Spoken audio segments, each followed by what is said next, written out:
ഏറെ കാലമായി കാത്തിരുന്ന ഹൈദരാബാദ് ചെന്നൈ ബുള്ളറ്റ് ട്രെയിൻ ഇടനാഴി ഒരു പ്രധാന മാറ്റം കൈവരിച്ചിരിക്കുന്നു. 778 കിലോമീറ്റർ ദൈർഘ്യമുള്ള ഇടനാഴിയുടെ അന്തിമ അലൈൻമെന്റ് സൗത്ത് സെൻട്രൽ റെയിൽവേ അടുത്തിടെ തമിഴ്നാട് സർക്കാരിന് സമർപ്പിച്ചു. ഇതോടെ പദ്ധതിയുടെ DPR തയ്യാറാക്കലും അവസാന ഘട്ടത്തിലേക്ക് നീങ്ങി.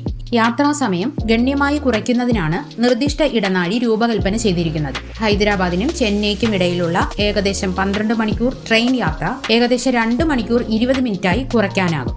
കേന്ദ്ര പൊതുമേഖല എഞ്ചിനീയറിംഗ് കൺസൾട്ടൻസിയായ റൈറ്റ്സ് ലിമിറ്റഡിനെയാണ് പദ്ധതിയുടെ ഫൈനൽ ലൊക്കേഷൻ സർവേ നടത്താൻ ചുമതലപ്പെടുത്തിയിരിക്കുന്നത്. ഏകദേശം 28 കോടിയുടെ കരാറാണിത്. ഗതാഗത ആവശ്യകത വിശകലനം, ഭൂപ്രകൃതി, ഭൂസാങ്കേതിക സർവേകൾ, വിശദമായ അലൈൻമെന്റ് ഡിസൈൻ, DPR തയ്യാറാക്കൽ എന്നിവയുൾപ്പെടെ സമഗ്രമായ പഠനങ്ങൾ ഇതിൽ ഉൾപ്പെടുന്നു. കൃത്യമായ ഡാറ്റ ശേഖരിക്കുന്നതിന് റൈറ്റ്സ് ടെറസ്ട്രിയൽ ലൈഡാർ പോലുള്ള നൂതന സാങ്കേതിക വിദ്യകൾ പ്രയോഗിക്കുന്നു. ഇത് സർവേയിലെ തകരാറുകൾ കുറയ്ക്കുന്നതിനും മികച്ച ഡിസൈൻ മാതൃകകൾ സൃഷ്ടിക്കുന്നതിനും സഹായകമാകും.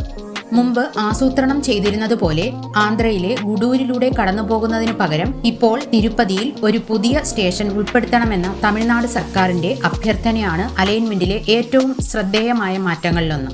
തമിഴ്നാടിനുള്ളിൽ റെയിൽവേ 2 സ്റ്റേഷനുകൾ നിർദ്ദേശിച്ചിട്ടുണ്ട്.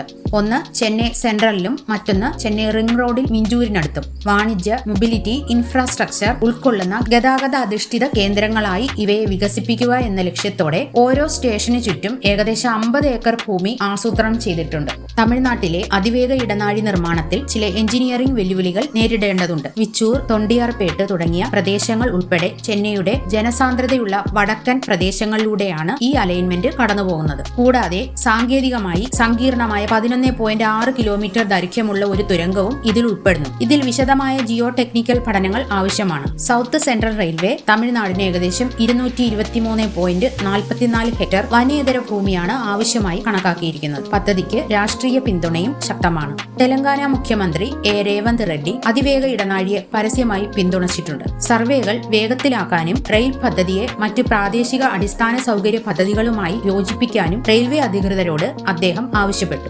സാങ്കേതികവും രാഷ്ട്രീയവുമായ പിന്തുണയ്ക്കപ്പുറം ദക്ഷിണേന്ത്യൻ സമ്പദ് വ്യവസ്ഥയെ പരിവർത്തനം ചെയ്യുന്ന ഒരു ശക്തിയായാണ് ഈ പദ്ധതിയെ കാണുന്നത്. ഹൈദരാബാദ്, ചെന്നൈ, മറ്റു വളർന്നുവരുന്ന കേന്ദ്രങ്ങൾ എന്നിവയ്ക്കിടയിൽ വേഗതയേറിയതും കാര്യക്ഷമവുമായ കണക്ടിവിറ്റി പ്രാപ്തമാക്കുന്നതിലൂടെ ഇത് നിക്ഷേപം പ്രോത്സാഹിപ്പിക്കുകയും ടൂറിസം വർദ്ധിപ്പിക്കുകയും തെലങ്കാന, ആന്ധ്രാപ്രദേശ്, തമിഴ്നാട് എന്നിവിടങ്ങളിൽ ഏകോപിത വികസനം പ്രോത്സാഹിപ്പിക്കുകയും ചെയ്യും. തമിഴ്നാട് സർക്കാർ അലൈൻമെന്റ് അംഗീകരിച്ചാൽ DPR അടുത്ത മാസത്തിനുള്ളിൽ പൂർത്തിയാകുമെന്നാണ് റെയിൽവേ അധികൃതരുടെ പ്രതീക്ഷ. എല്ലാം പദ്ധതി പ്രകാരം നടന്നാൽ സംസ്ഥാനതല അംഗീകാരങ്ങൾക്ക് ശേഷം 1 മാസത്തിനുള്ളിൽ DPR അന്തിമമാക്കാൻ കഴിയുമെന്ന് ചെന്നൈ യൂണിഫൈഡ് മെട്രോപൊളിറ്റൻ ട്രാൻസ്പോർട്ട് അതോറിറ്റിയുടെ മെമ്പർ സെക്രട്ടറി ജയകുമാർ പറഞ്ഞു.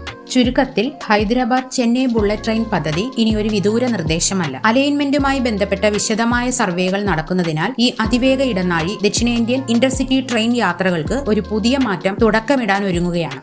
കൂടുതൽ റെയിൽവേ വാർത്തകൾക്കായി ലൈക്ക് ചെയ്യാനും ഷെയർ ചെയ്യാനും സബ്സ്ക്രൈബ് ചെയ്യാനും മറക്കരുത്.